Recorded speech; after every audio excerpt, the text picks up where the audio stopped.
예수님을 구주로 고백하는 우리는 예수님의 십자가로 구원을 받았습니다. 예수님의 십자가가 주는 의미가 분명한데요.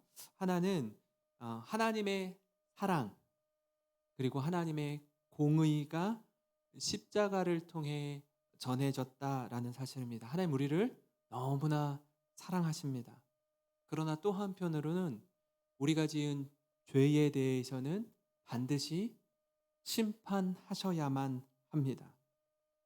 이 문제를 해결받지 않으면 하나님께로 나아갈 수가 없는 거예요. 그래서 예수 그리스도의 십자가로 우리를 구원하셨다라는 겁니다. 로마서 6장 23절을 보시면 죄의 삭은 사망이요 하나님의 은사는 그리스도 예수 우리 주 안에 있는 영생이니라 이렇게 말씀합니다. 죄를 지으면 그 죄의 대가로 죽음을 경험하게 됩니다. 죽어야 이 죄 문제가 해결이 돼요. 이 죄의 문제를 해결하시기 위해서 하나님께서 그리스도 예수를 통해 우리에게 영생을 선물로 주신 줄 믿습니다. 그래서 여러분 우리가 사순절을 보내고 있는데 예수님 십자가에 달리시기 전 이 40일간의 시간을 통해서 그리스도의 십자가를 묵상할 때마다 하나님 저를 이토록 사랑해 주셔서 감사합니다. 그 마음이 있고 또 한 가지 뭐냐면 나를 위해서 왜 예수님이 죽으셔야만 했는가? 이 죄의 문제에 대해서 우리가 다시 한번 자각하며 단호하게 죄의 자리에 계속 머물러 있으면 안 되는구나. 이 죄의 자리로부터 우리가 딛고 일어서서 십자가로 나아가는 우리 모든 성도님 되시기를 주님의 이름으로 축원합니다. 여러분 그런 측면에서 오늘 이스라엘 백성이 지금 왕을 요구하고 있거든요. 우리에게도 왕을 주소서라고 말할 때에 하나님이 이스라엘을 어떻게 대하는지 두 가지 균형을 함께 살펴보고 우리의 삶을 돌아보는 은혜가 있기를 간절히 소망합니다. 그럼 왕을 세우는 과정에서 하나님이 우리를 대하는 두 가지 모습을 좀 같이 살펴보려고 하는데 그 첫 번째는 뭐냐면요. 이스라엘의 지금 요구하는 이것이 얼마나 무례한 것인지 하나님이 분명히 말씀해 주셔요. 다시 말하면 분별력을 주시는데요. 하나님은 그들이 요구하는 세상의 왕, 이 왕을 요구하는 것이 하나님 앞에서 얼마나 어리석고 이 교만한 행동인지 사무엘 선지자를 통해서 깨닫게 해 주십니다. 오늘 말씀 17절부터 19절을 보면 이렇게 사무엘이 이스라엘에게 말하는데요. 사무엘이 백성을 미스바로 불러 여호와 앞에 모으고 이스라엘 자손에게 이르되 이스라엘 하나님 여호와께서 이같이 말씀하시기를 내가 이스라엘을 애굽에서 인도하여 내고 너희를 애굽인의 손과 너희를 압제하는 모든 나라의 손에서 건져내었느니라 하셨거늘 너희는 너희를 모든 재난과 고통 중에서 친히 구원하여 내신 너희의 하나님을 오늘 버리고 이르기를 우리 위에 왕을 세우라 하는도다. 그런즉 이제 너희 지파대로 1000명씩 여호와 앞에 나오라 하고. 출애굽해서 여러분 가나안 땅에 지금 살고 있습니다. 그 오랜 시간 동안 하나님이 저들을 어떻게 인도하셨고 저들의 왕이 되어 주셨는지 분명히 말씀하고 있어요. 그럼에도 불구하고 이스라엘 백성이 지금 세상 다른 나라들과 같이 인간 왕을 요구하고 있다라는 거예요. 강력하고 화려하고 힘이 있고 저들을 블레셋의 손에서 구원할 왕을 요구한다라는 거예요. 우리 이전에 봤잖아요. 이스라엘이 하나님의 임재의 상징인 법궤를 마치 부적처럼 활용하다가 이 법궤가 블레셋에 빼앗겨졌을 때에 하나님 스스로 블레셋의 모든 신들과 우상들을 물리치고 이스라엘로 다시 오게 된 사건을 경험했잖아요. 지금. 하나님조차도 우상 섬기듯 섬겼던 이스라엘. 이제는 한 걸음 더 나아가서 하나님이 우리의 왕이 아니라 강력하고 멋지고 힘센 왕을 우리 눈에 보여주십시오라고 지금 요구하는 거라고요. 그러면 세상에 가지고 있는 왕들을 너희가 세우게 되면 저들이 너희들에게 어떤 것을 요구하고 너희를 얼마나 힘들게 할지에 대해서도 일일이 다 설명해 줍니다. 마치 사람과 사람이 대화하듯이 하나님은 이스라엘의 이야기를 귀 기울여 들어주시고 저들에게 답해 주십니다. 그럼에도 불구하고 저들은 왕을 구하는 거예요. 여러분, 하나님은 얼마나 인격적으로 이스라엘을 대해 주시는지 우리가 보면요, 하나님 우리를 지으신 창조주이시지만 우리를 함부로 대하지 않으신다라는 겁니다. 여러분, 인격적으로 우리를 대해 주셔요. 그리고 분명히 이렇게 하는 것은, 이렇게 하면 안 된다라는 것조차 미리 가르쳐 주시고 알려 주십니다. 그럼에도 불구하고 우리가 무리한 요구를 할 때 하나님이 우리 의견을 존중해 주셔요. 사랑하는 성도 여러분, 하나님은요, 우리에게 함정을 몰래 만들어 놓고 거기에 빠뜨리시는 분이 아닙니다. 다 알려주셔요. 분명히 경고의 메시지를 주신다고요. 그렇게 하는 게 좋지 않다고, 하나님을 왕으로 섬길 때, 하나님을 진정한 왕으로 섬길 때 그 안에 참된 감격과 기쁨과 은혜를 누릴 수 있다고 수차례 말씀하시고 가르쳐 주십니다. 그런데 듣지 않아요. 그럼에도 불구하고 우리가 하나님을 등지고 있습니다. 여러분, 하나님이 우리에게 이렇게 친절하게 말씀해 주실 때에 깨닫고 돌아서는 것이 복이요 은혜임을 경험하는 우리 모든 성도 되시길 주님의 이름으로 축원합니다. 그런가 하면 하나님이 이스라엘을 대하는 두 번째 모습은요, 긍휼한 마음으로 저들의 필요를 채워주신다라는 겁니다. 그럼 말을 해서 알아듣지 못하면 부모의 심정으로 사실 굉장히 엄하게 혼쭐을 내서라도 좀 돌아서게 할 법한데, 하나님이 우리 이스라엘을 비롯한 우리를 다스리는 방법은요, 그렇게 말을 했는데도 못 알아듣잖아요. 그럼 혼내서라도 좀 막아주시면 좋겠는데 하나님 그것을, 우리의 의견을 존중해 주시고 긍휼히 여겨주시면서 저들이 원하는 대로 그 길을 가게 두신다는 거예요. 제가 이 말씀을 묵상하면서 탕자가 생각나더라고요. 탕자가. 그 아버지가 이놈의 자식, 아버지가 지금 버젓이 살아있는데 어떻게 나에게 유산을 요구한다라는 건 지금 내가 죽기를 바라는 거니? 하면서 혼낼 만한데 어떻게 해요? 들어주셔요. 유산을 뚝 떼서 주셔요. 이스라엘이 왕을 요구하는데 친절하게 이 왕이 생길 때 너희들에게 일어날 일에 대해서 다 가르쳐 줌에도 불구하고 계속해서 왕을 요구하잖아요. 근데 어떻게 하죠? 하나님이 들어주셔요. 이스라엘의 초대왕 사울을 택하십니다. 제비뽑기를 통해서 베냐민 지파의 마드리의 가족에 속한 기스의 아들 사울이 뽑힙니다. 근데 이 사울을 딱 찾아보니까 주에 없는 것 같아요. 아무리 찾아도 보이질 않습니다. 그래서 이스라엘이 사무엘에게 이렇게 묻습니다.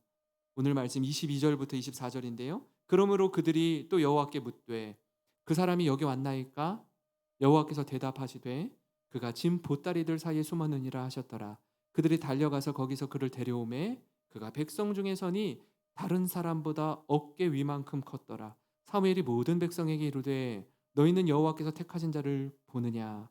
모든 백성 중에 짝할 리가 없느니라 하니 모든 백성이 왕의 만세를 외쳐 부르니라.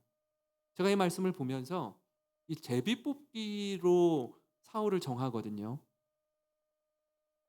다시 말하면 하나님이 사울을 택하셨다라는 사실입니다. 그래서 사무엘이 이렇게 말하는 거예요. 너희는 여호와께서 택하신 자를 보느냐? 이 제비뽑기가 중요한 건 어느 누구의 영향력을 다 배제하고 순전히 하나님께 맡기는 방법입니다. 교회가 이렇게 우리 교회가 원로 목사님이 은퇴하시고 이제 제가 이 자리에 세워질 때도 마찬가지인데 몇몇 교회들은 유력한 힘을 갖고 있는 장로님 몇몇이 특정한 누군가를 미리 다 정해놓고 이렇게 물밑에서 배후에서 다 작업을 해놓고 하다가 이렇게 어그러지고 힘들어지고 뭔가 충돌이 생기고 하는 경우들이 많이 있습니다. 한 번, 두 번 그렇게 안 되기 시작하면은 이제 굉장히 교회가 이제 어려움을 겪게 됩니다. 이 제비뽑기를 한다라는 건 하나님께 온전히 맡긴다라는 거예요. 그래서 사무엘이 뭐라고 하죠? 너희는 여호와께서 택하신 자를 보느냐? 제가 이 말씀을 묵상하다가 그 여리고 전쟁 전투를에서 큰 승리를 경험하고 그 다음에 아이성 전투에서 정말 여리고 성과는 비교할 수 없이 작은 성을 정복하는 과정에서 실패를 맛보잖아요. 그리고서 무슨 일이 일어나죠? 왜 우리가 졌습니까, 하나님? 뭐가 문제입니까? 아니, 이해가 도통 안 됩니다.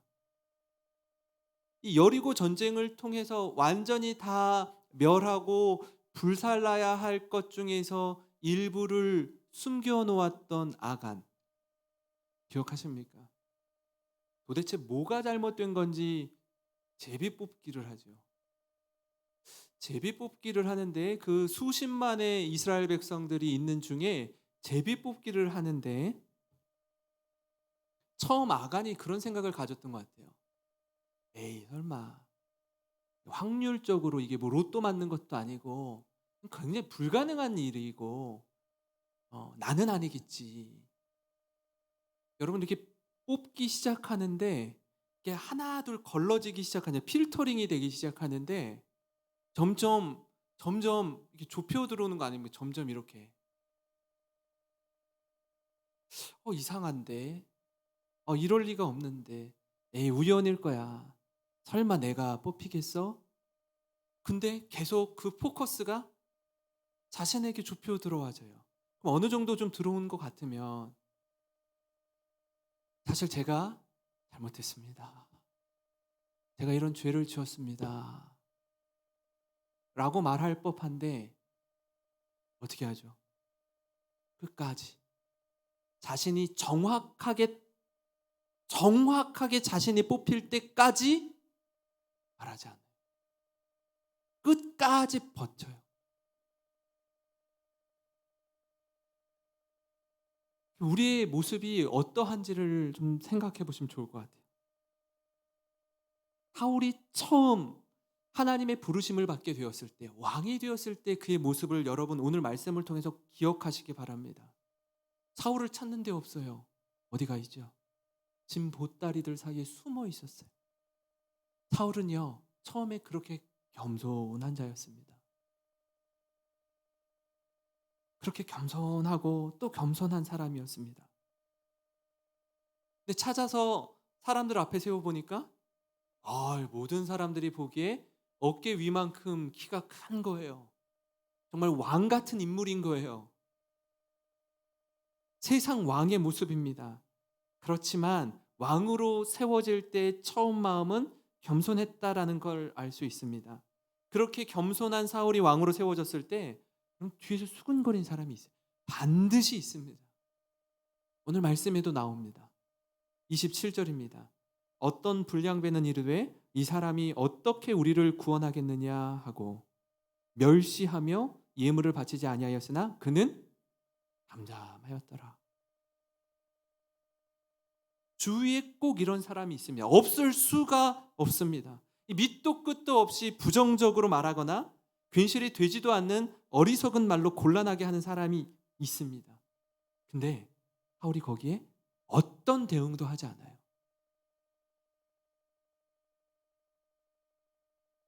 어떤 대응도 하지 않습니다. 나중에 사울이 아말렉을 크게 무찌르는 일이 일어나거든요.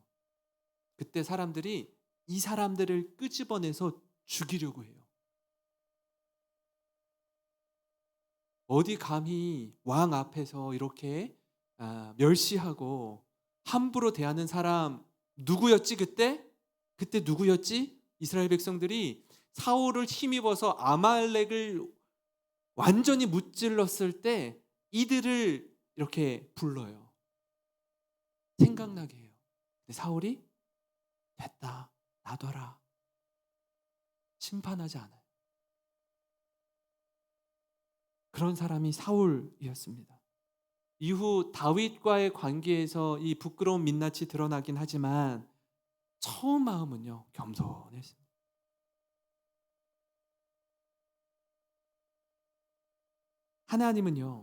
하나님은 이후에 이 시간이 지나면서 사울이 어떻게 변질되어 가는지 보여줌을 통해서 하나님은 우리 스스로 선택한 결정이 어떤 결과를 가져오는지 스스로 경험해 보도록 두십니다.